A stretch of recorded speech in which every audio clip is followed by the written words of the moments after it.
right, here we have Avalanche symbol AVAX versus the dollar. This one getting nailed to the cross just like everything else in this market. But on the macro scale here, if you are more interested in that, which will also cover the short-term time frame as well. But for now, I would be looking for it to play in a range essentially between $30 and about $50. And seeing as we probably do have this short-term time frame, or sorry, the some lows in for right now, probably would be looking for some sideways and up here on the short-term time frames, that is. So if you're very, very short-term, like an hourly, probably a bit of sideways here, might come back down and retest like 32.5 to 33. That's completely fine. I don't know if that's relevant to you or not, but on a full hour, looking for any sort of a closure above about 37.75, and I actually would be looking for this one to put in a nice rally around the top side of this range, somewhere around about 43 to $45.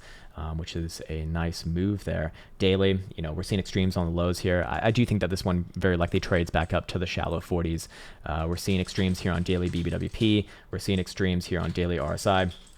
I'm looking for a corrective move. Now, again, corrective move within the context of this trend, still suggests that we're probably looking at a lower high over some amount of time. But for right now, over the next week or two, probably looking for this one to trade a bit of sideways and up here on the daily, something like this, and maybe even reaches up towards $50. That would be a great place for another lower high on the macro scale if it wants to be macro bearish.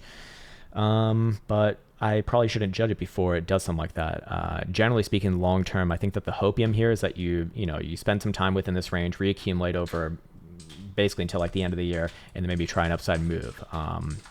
If this one can reclaim long term back above about 69 to $70, that's where I would start to say this one is macro bullish yet again. Until then, I think at best going to be ranging between these two macro areas right here. We should also go check out stochastic momentum and just see if it kind of aligns with that. See where those sort of pain points are. Hey, stop laughing. There's nothing funny about this. People are losing everything right now.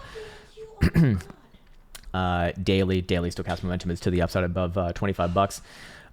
Weekly nose diving below 64. So yeah, higher term time frame is going to be range bound here for a while, but I do think that you found your lows for now, and very likely do trade sideways and up, probably to the shallow 40s, maybe even as much as $50, and then come back to it after that. Sometime around end of month maybe, although timing again not necessarily my thing. I would only get bearish on this one to essentially retest around your lows, maybe even make new lows if you see a full hour below about 29.25.